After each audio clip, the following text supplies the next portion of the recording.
Hello and welcome to episode number 48 of No Whining, our final episode in wine list number 8, and today is Spain Day. Actually, we're going to be tasting some fortified wines today, some sherries.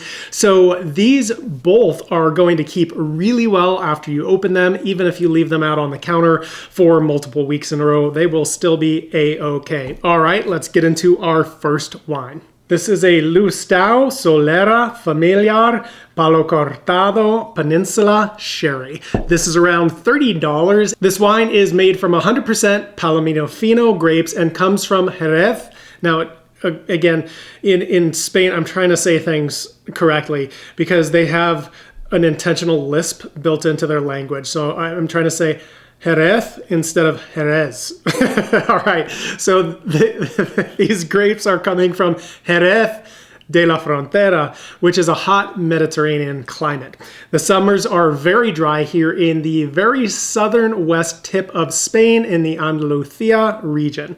The name Jerez is rooted in an Arabic name, which translates to sherry in English. Fun fact, Jerez is about a 90-minute drive from the Rock of Gibraltar. I just thought you'd need to know that. Okay, here's some information from the tech sheet. It says, Bodegas Lustau is considered a world-class benchmark for top quality wines. Lustau produces all styles of sherry, from Manzanilla through to Pedro Ximénez, as well as special bottlings, single cask, VOS and VORS sherries. VOS is very old sherries, VORS is very old rare sherries, and those are like average ages of 20 and 30 years respectively. You'll have to excuse me, I needed to get up and close the curtains because the sun came out from behind the clouds, which was entirely lovely, except for the fact that it was right in my eyes and it was blinding me. So we are back now. Okay, it says winemaking. This exceptional sherry brings together the finesse and delicacy of an Amontillado with the richness and body of an Oloroso. An extremely versatile wine, aged for 12 years in a bodega in Jerez de la Frontera. Now, this is non-vintage. You'll notice I did not give you a year on this, and that's because this is aged in a Solera system. And it's essentially a very sophisticated wine blending and maturation system that takes place in very large old oak barrels and allows for marvelous, marvelous consistency. It's actually like Spain in this area is famous for this type of a system. They're really, really interesting. Okay, let's talk briefly about sherry. Almost all of it is dry, right? It's not sweet. So all of the sweet sherry that your grandparents used to gripe about was the exception, not the rule, which is also why they hated sherry. It was cheap, sweetened, and kind of gross. But there's so much to talk about with sherry. In the interest of time, we're going to keep it brief. Now, Palo Cortados are really rare.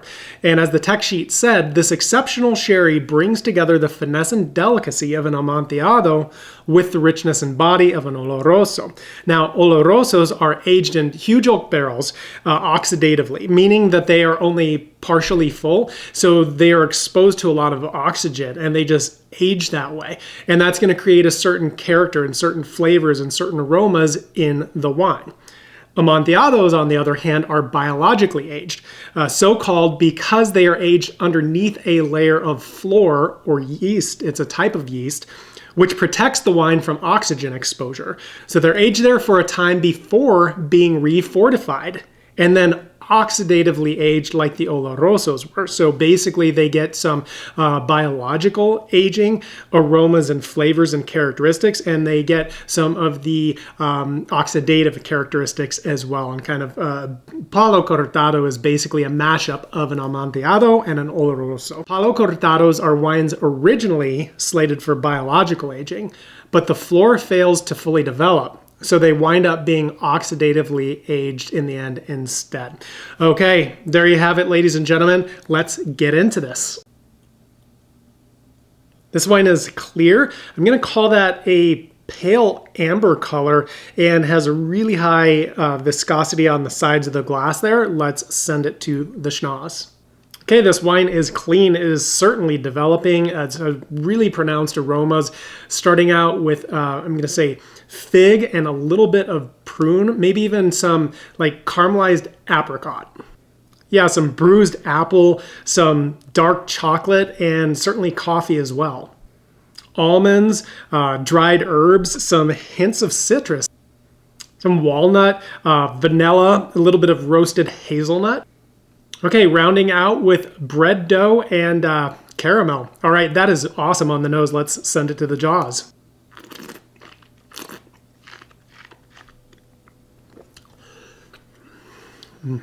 All right, this is dry, full body, really high alcohol. Yeah, high acid level as well, and pronounced flavors for sure. Just like pronounced aromas, we've got pronounced flavors, but like a drizzled caramel, maple syrup, and a mineral quality, like a salinity, is coming through on the jaws on this in a way that I wasn't picking up on the nose, so I wanted to add that in.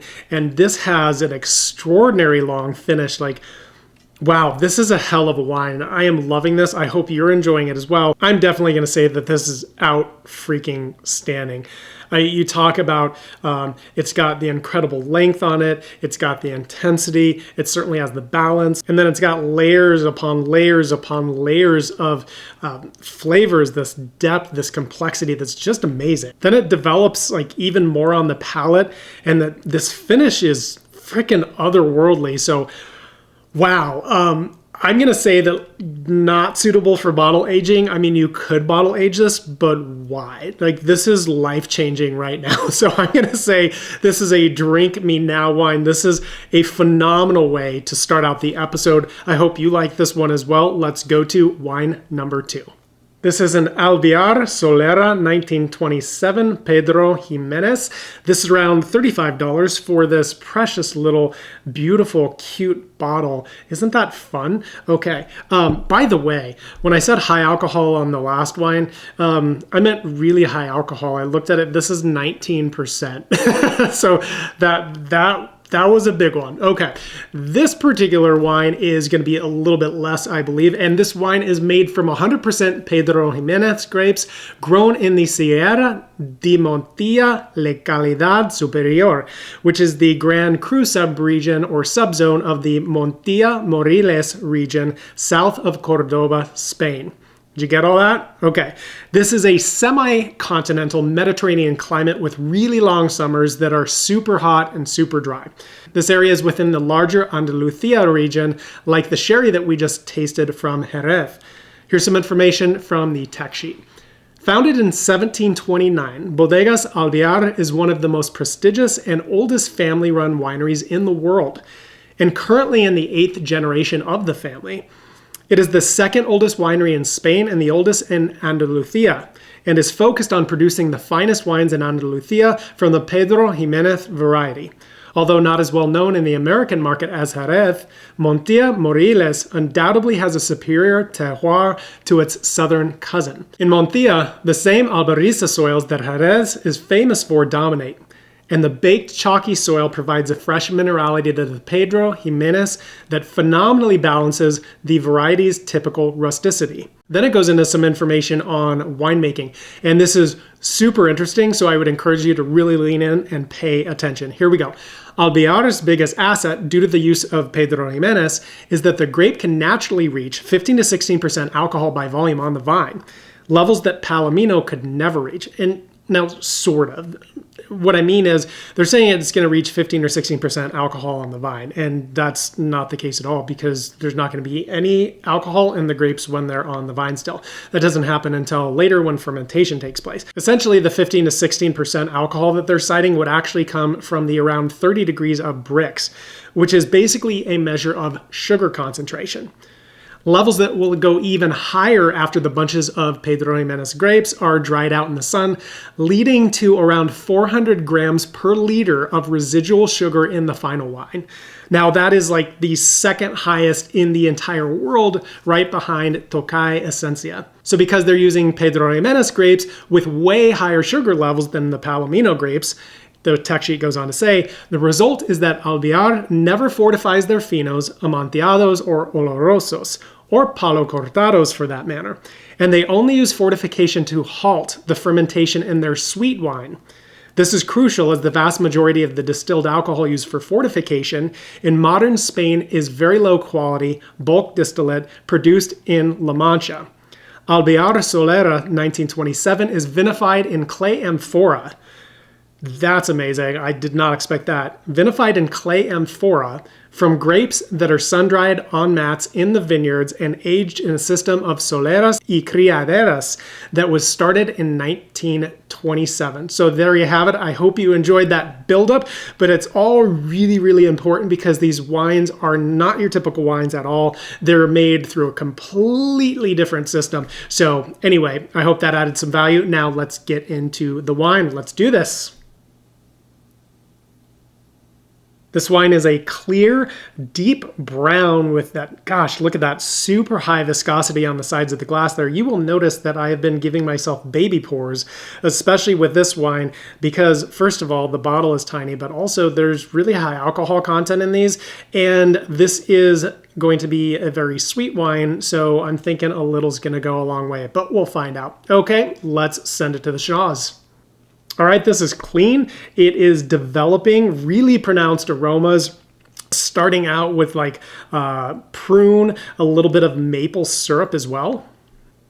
Yeah, some caramel, some toffee. Oh, this is just, it makes sense that this is a dessert wine because I love this so far. Okay, let's go back in.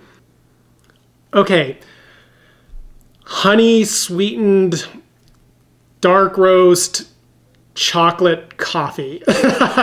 That's the best description I could find for what I am getting from the glass here. Man, this is amazing. Let's go back in. All right, also like caramelized pear skin, something along those lines, as well as some walnut to round us out. Let's send it to the jaws.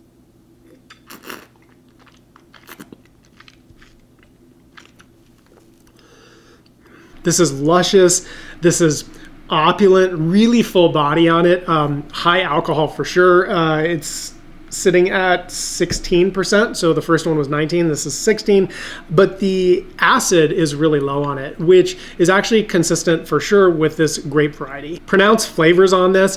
What's really coming through on the palate is the like the coffee flavors, the honey. It's just amazing. And then the finish on this is just like, I can tell it is going to stick around forever and I'm loving it. This is out flipping standing. I mean, I'm talking, I hope you are experiencing and enjoying this the level I am right now. This is like a spiritual experience. There's a master sommelier named Morgan Harris, and he's been cited as saying something along the lines of there's certain wines that you taste them and they make you feel like you got harpooned in the flipping chest, right? Like that's how you know it, because it's transformational. That's how this is hitting me right now. Like not many things slow down or stop time, but this is definitely doing that. This is suitable for bottle aging in my book. I mean, I'm thinking the next 10 or 15 years, only good things, or I'm not sure exactly what's going to happen, but only good things can happen with this wine in that time frame, possibly longer.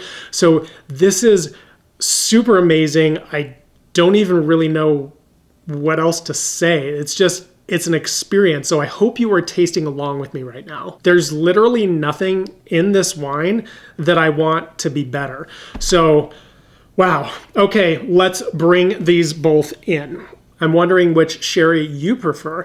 We have two very different styles here. We've got the Palo Cortado, and this is a sec, meaning that it is a dry wine. And then we have the complete opposite of that, a Pedro Ximénez with 400 grams of sugar per liter.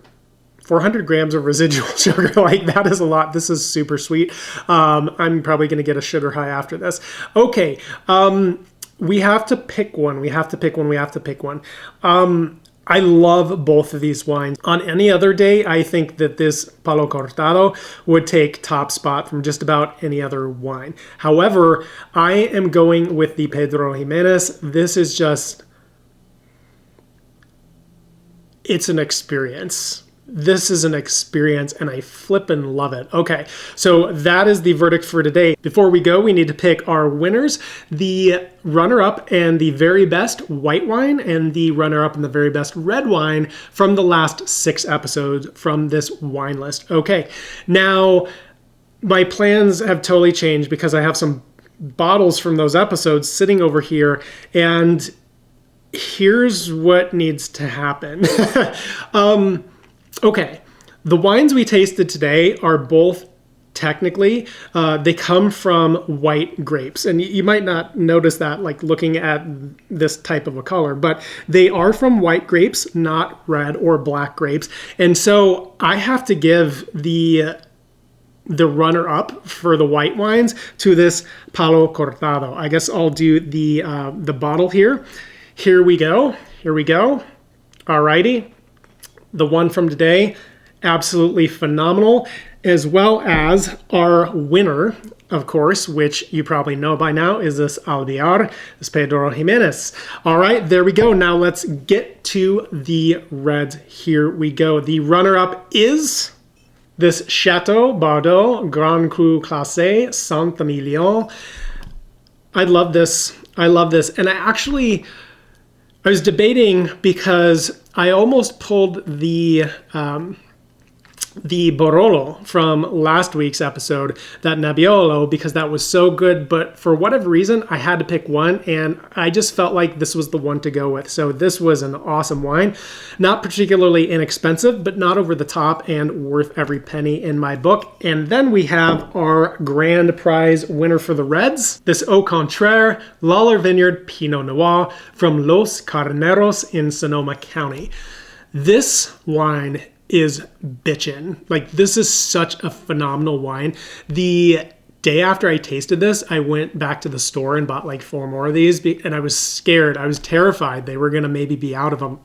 Luckily, they were not, so I snatched up a few more bottles, which I have a feeling I'm going to do with the sherries that we tasted in this episode for sure.